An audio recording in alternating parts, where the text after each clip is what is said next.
Hi friends, welcome back to my channel. ఓర్పుగా ఉంటే వచ్చే ప్రతిఫలం గురించి కొన్ని మంచి మాటలు మన ఛానల్ ద్వారా నేర్చుకున్నారండి.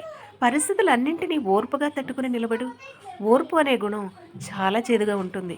ఎంత చేదుగా అంటే కదులుతున్న కాలానికి కూడా భరించలేనంత.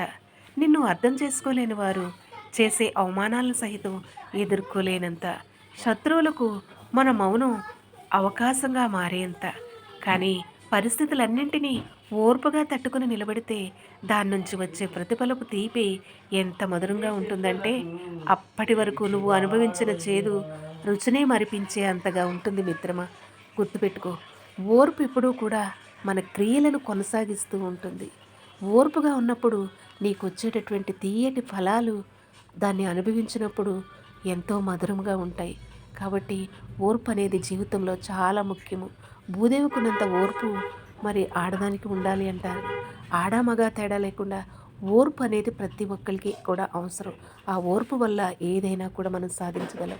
ఈ వీడియో నచ్చితే తప్పకుండా లైక్ చేసి తప్పకుండా మీరు సబ్స్క్రైబ్ చేసుకుంటే మరిన్ని మంచి మంచి వీడియోస్తో మంచి మంచి మాటలతో మరలా మీ ముందుకు వస్తాను.